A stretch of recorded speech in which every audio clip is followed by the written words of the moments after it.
Should you buy a Quest 2 in 2023, or should you wait for a Quest 3 later this year? My answer might surprise you. The Quest 2 launched quite a while ago now in 2020, meaning from a technology standpoint, it's actually getting quite old. But are there really enough differences between the Quest 2 and the Quest 3 to wait until later this year to buy a headset? From what we know about the Quest 3, there are some pretty significant updates to this headset, not the least of which is the fact that it is half the size of the Quest 2. So if comfort is something you've struggled with the Quest 2 in the past, or something you're worried about, that might be a tipping factor for the Quest 3. But beyond that, there's a lot going on inside of the headset as well. For instance, the Quest 2 has an 1832 by 1920 per eye resolution on an LCD display. Now, we don't necessarily know what display is going to be in the Quest 3 yet, but from the leaks, it's looking like it'll have a 2064 by 2208 pixels per eye resolution, which is about a 30% increase over the Quest 2. That's not a little. When it comes to the screens, LCD obviously doesn't have the deep blacks that an OLED has. I don't know what's going to be in the Quest 3. It could very well be LCD, or it could be UOLED. I'm not really sure the major differences between all of the screens, but let's just say for argument's sake that it has the same type of screen as the Quest 2. It's still going to be a higher resolution screen. It's also rumored to actually have a standard 120 Hz refresh rate. The Quest 2 does have the option to go to 120 Hz, but most games don't take advantage of that. So to have it actually be standard 120 Hz would be awesome. If you don't know what that means, the 120 Hz essentially just means how smooth the motion is inside the headset. The Quest 1 was 72 standard, Quest 2 still has that 72 standard, but a lot of games run at 90, and then 120 is even better. Another addition to the Quest 3 that the Quest 2 doesn't have is a depth sensor. The Quest 3 is going to be used not just as a virtual reality headset, but also as a mixed reality headset. Quest Pro has the option for mixed reality as well, with color pass-through cameras, although they're lower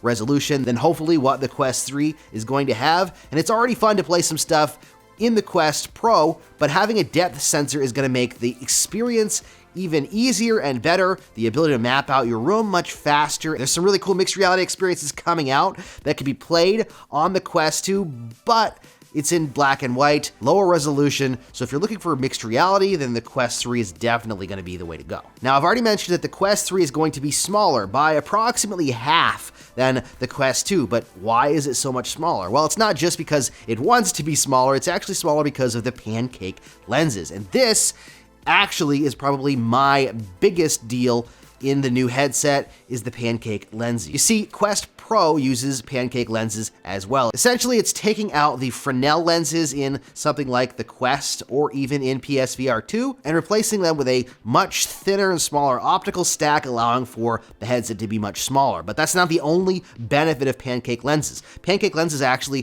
take the sweet spot and pretty much eliminate it, meaning that your eyes can look around all around the lens and things won't be blurry for you no matter where your head is sitting in the headset. This means that for IPD adjustments, it's going to be a big deal. Speaking of IPD, another advantage, the Quest 3 very well could have a dial on the bottom of the device to actually dial in your IPD, allowing for a much easier customization for your IPD. Another big difference between the Quest 2 and the Quest 3 is the fact that the Quest 3 is going to be using an XR2 Gen 2 chipset for its processor. That's going to give twice the power essentially as the Quest 2. Now, will everything utilize that double power? Probably not, at least not initially, but the fact that there is going to be that big of a bump in power is pretty darn significant. Think of what Quest 1 had to Quest 2. Quest 2 to Quest 3 could actually be an even bigger jump, depending on how developers are able to utilize the new power. Add potentially more RAM than we already have, and potentially more storage, and inside the Quest 3 is starting to look like a pretty significant upgrade. Also, some miscellaneous things like the fact that there seems to be a charging port or connector on the headset, which indicates you could potentially see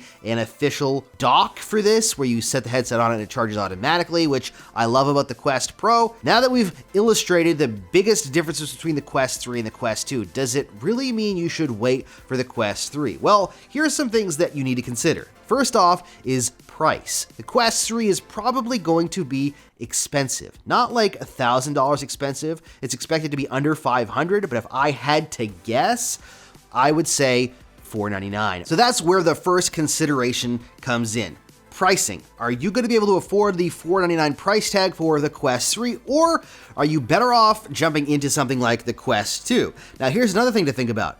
When the Quest 3 launches, the used market is going to be flooded by Quest 2. I don't know about flooded, but there'll be Quest 2s out there that people are trying to sell for considerably cheaper than a new Quest 2 currently. In fact, Meta could very well drop the price of the Quest 2 even more once the Quest 3 launches. It remains to be seen. Now, knowing that, the answer comes down to you personally and what exactly you're looking for.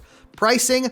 Where is your price point you're comfortable paying for a VR headset? Technology, are you going to want the absolute newest that's out there and it does the best of the best? Or are you okay with the Quest 2, which is still an amazing headset? You see, the Quest 2 is a great headset. There are dozens of games that you can play on that headset, and there'll be dozens more over the course of the next year or so that are launched that are going to be a blast to play. So unless you are in a massive need for the best technology and you want to future-proof yourself for when those bigger games start coming to Quest 3 and maybe start leaving out the Quest 2 over the course of time, which we don't know how long that'll be, then honestly you probably should be leaning towards the Quest 2. Now, another thing to consider is, should you wait or should you get it now? If you're okay paying the current price of the Quest 2, either new or used, grab it now. I think you'll enjoy it and you'll have a blast. If you're okay waiting a little while to get a headset, even if it's the Quest 2, I would wait till closer to fall when the price starts to drop in the used market or maybe even in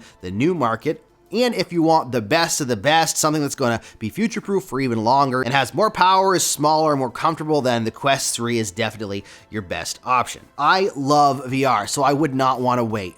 But at the same time, the best suggestion might actually be to pump yourself up over the next several months.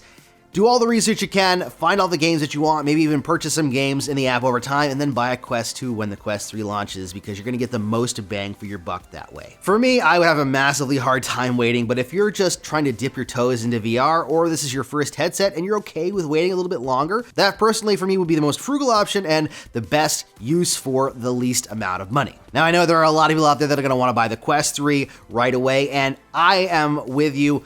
I am so stoked and excited for the Quest 3 because of what it brings to an already awesome headset. Slimmer, faster, more powerful, better optics, overall a better package, and I'm so excited to see what it does for the mobile VR platform. What are your thoughts though? Are you going to wait for a Quest 2? Do you have a Quest 2? You're going to buy one now, or maybe you're just waiting and biding your time for that Quest 3 and you're going to sell your Quest 2 or just keep it for other people to play while you're on your Quest 3. Let me know down below what you think. Thank you so much for watching. Stay safe and happy questing.